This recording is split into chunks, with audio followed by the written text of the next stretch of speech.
Welcome to another educational video of option trading. Today we will discuss about buying option जिसमें हम call और put दोनों का उपयोग करेंगे, जिसे स्ट्रैंगल भी कहते हैं। जिनको नहीं पता स्ट्रैंगल और स्ट्रैडल में क्या फ़र्क है, उनके लिए मैं बता दूं कि स्ट्रैडल जो है वो सेम स्ट्राइक पे आप कॉल और पुट परचेज करते हैं, उसको स्ट्रैडल कहते हैं। अगर अलग अलग स्ट्राइक प्राइस पे आप कॉल और पुट दोनों को बाय करते हो, उसको बाइंग स्ट्रैंगल कहते हैं। आज का टॉपिक भी हमारा बाइंग स्ट्रैंगल पे है। जैसा कि आप स्क्रीन पे देख रहे हैं कि मैंने बॉलिंजर बैंड लगाया हुआ है। इसका लगाने के पीछे पर्पज़ ये है कि जैसे कि इस साइड आप देख रहे हैं कि बॉलिंजर बैंड जो है एक्सपैंड हुआ है। इसका मतलब है कि यहाँ पे जो आईवी है, इम्पाइल्ड वोलेटिलिटी है, वो एक्सपैंड हुई पड़ी है यहाँ पे बैंक निफ्टी की। तो अभी जब इस लेवल पे जब बैंड स्क्वीज कर गया है, तो इसमें आप देखोगे कि काफ़ी समय तक स्क्वीज जोन में ये रहा है। तो इसमें क्या होता है कि हम जब भी हमें ये अपॉर्चुनिटी मिले कि बैंड आफ्टर एक्सपेंशन स्क्वीज कर जाए, तो उसमें हम एक पेयर बना सकते हैं कॉल और पुट दोनों को खरीद के। जब फर्दर बैंड एक्सपैंड करेगा तो हमें उसमें फ़ायदा होगा। तो हम इसमें क्या कर सकते हैं कि ऊपर के बैंड के प्राइस पे एक कॉल परचेज कर सकते हैं और नीचे के बैंड पे हम एक पुट परचेज कर सकते हैं। तो इस केस में हमें जो फ़ायदा होता है कि मार्केट जब एक तरफ निकलता है, तो हमारा जो अपोजिट साइड, जैसे कॉल की साइड निकलेगा, तो हमारा जो पुट का कॉस्ट है वो भी रिकवर करके दे देगा। लेकिन पुट में कहीं ना कोई उसकी इंस्टेंट इनर वैल्यू जो है, मिनिमम वैल्यू है, जो टाइम वैल्यू है वो रहती है, वो हमें मिल जाती है। तो ये एक आइडिया है। अब इस पे कैसे काम करना है वो मैं आपको एक बार दिखा देता हूँ।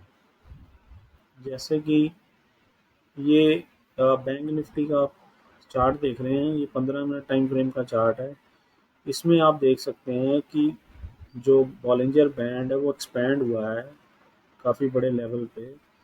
तो बाद में जब 11 को वो रिड्यूस हो गया है, तो उसमें हमने ये ब्लू लाइन और ब्लैक लाइन आपके रेफरेंस के लिए लगाई हैं कि अगर हम दो पेयर बनाएं, 41,600 का कॉल और 41,500 का पुट अगर परचेज कर लें, तो हमें क्या फ़ायदा हो सकता है। अगर 41,500 का कॉल और नीचे 41,300 का पुट परचेज कर लें, तो हमें क्या फ़ायदा हो सकता है। तो ये एक सिनारियो है कि बैंड जब स्क्वीज करता है, इसका मतलब है कि जो मार्केट में जो वोलाटाइल हो रहा है मार्केट, वो अभी कम वोलाटाइल है। तो इसमें स्क्वीज का मतलब यही है कि कहीं पे भी कोई मूवमेंट जो है वो नहीं हो रही। लेकिन मूवमेंट का मतलब ये साइलेंस है, मार्केट साइलेंस है, तो एक बार तो एक्सपैंड करेगा ही। तो ये जो कैंडल आपको नज़र आ रही है 12 अप्रैल, जो 1:30 को बनी है, तो इस पे कहीं आप एंट्री ले सकते हैं। दूसरा एंट्री आप यहाँ पे भी ले सकते हो, जो 13 अप्रैल को सुबह 9:30 के आसपास आ रही है। उसके बाद का आप इसका मूवमेंट चेक करोगे तो ये एक्सपैंड होता ही चला गया। देखिए देखिए, तो ये एक आइडिया था। अब इस पे कैसे काम करना है तो वो एक बार आप समझ लेते हैं हम। ये मैंने आपके रेफरेंस के लिए 41,600 का सी बाइंग कॉस्ट डाला है, 41,500 का पी यानी कि पुट कॉस्ट डाला है। दोनों का कॉस्ट जो है वो 555 बन रहा है, 555 ये स्ट्रैंगल का कॉस्ट है। अब अगर हम एग्जिट पे निकलते हैं, तो हमें इस पे 716 पॉइंट, 716 पॉइंट मिलते हैं। तो हमारी कॉस्ट उसमें से अगर हम सब्ट्रैक्ट करें जो 555 है, तो हमें उसमें 161 पॉइंट का फ़ायदा होता है। और 5 लॉट पे आप इसका अप्रॉक्सीमेट जो इन्वेस्टमेंट गिनोगे वो 67,000 के राउंड आएगी।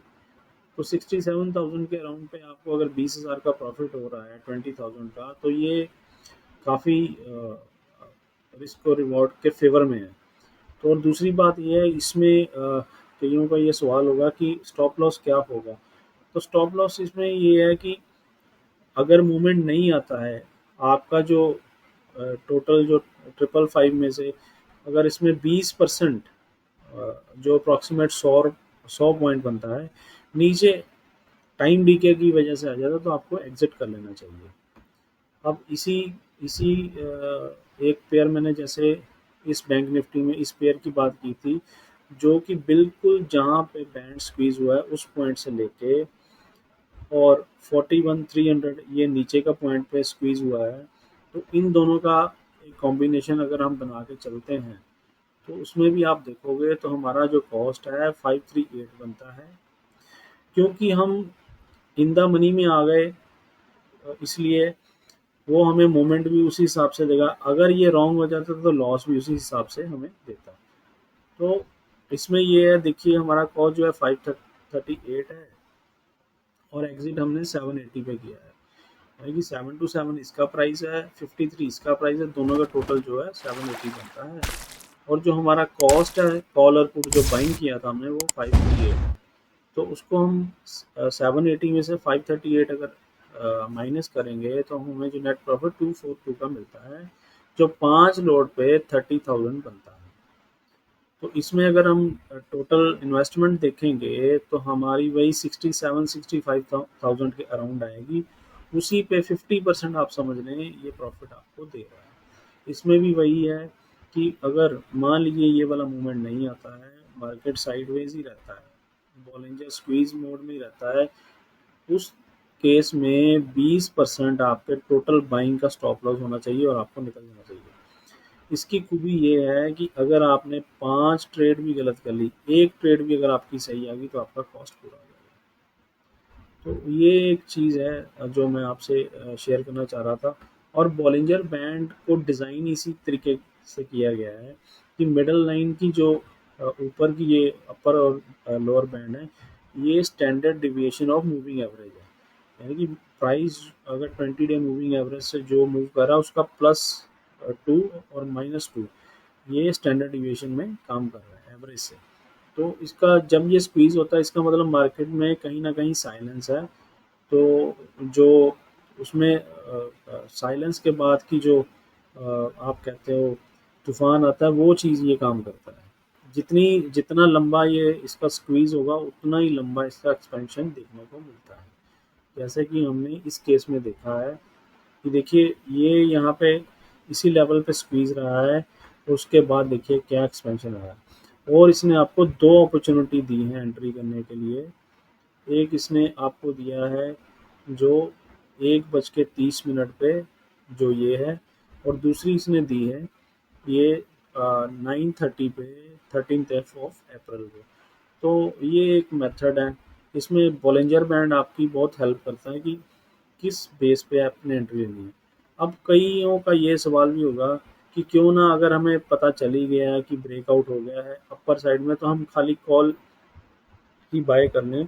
तो definitely you can by the call, आपको पुट लेने की ज़रूरत नहीं है। पर इस लेवल तक हमें पता नहीं होता, जैसे कि आप चार्ट देखेंगे, इस लेवल तक हमें पता नहीं होता कि जो प्राइस है किस और मूव करेगा।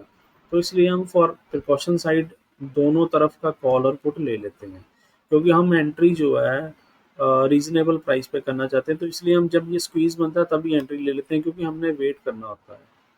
तो अब इस लेवल पे अगर आपको पता लग गया आप ब्रेकआउट हो गया, तो ये रिवर्स भी हो सकता है कभी। इस केस में नहीं हुआ है तो हम कह सकते हैं कि हमें कॉल ले लेना चाहिए था, लेकिन समटाइम ये रिवर्स भी कर जाता है। तो उम्मीद करता हूँ आपको ये वीडियो अच्छा लगा होगा। अगर आप स्ट्रैंगल और स्ट्रैडल के बारे में डिटेल से जानना चाहते हैं, आप गूगल कर सकते हैं। पर फॉर द ब्रीफ डिस्क्रिप्शन मैंने आपको ये बता दिया है कि दो अलग अलग स्ट्राइक पे अगर हम कॉल और पुट परचेज करते हैं तो उसको स्ट्रैंगल कहते हैं। जो सेम स्ट्राइक पे हम अगर कॉल और पुट को परचेज कर लेते हैं, मान लीजिए अगर 41,500 पे कॉल और 41,500 पे पुट में परचेज कर लेता हूँ, उसको स्ट्रैडल कहते हैं। तो उम्मीद करता हूँ आपको ये वीडियो अच्छा लगा होगा। अगर ये वीडियो अच्छा लगा है तो आप हमारे चैनल को सब्सक्राइब करें, लाइक करें, कमेंट करें, शेयर करें और बताएं आपको और किस टॉपिक पे वीडियो चाहिए। Thanks for watching.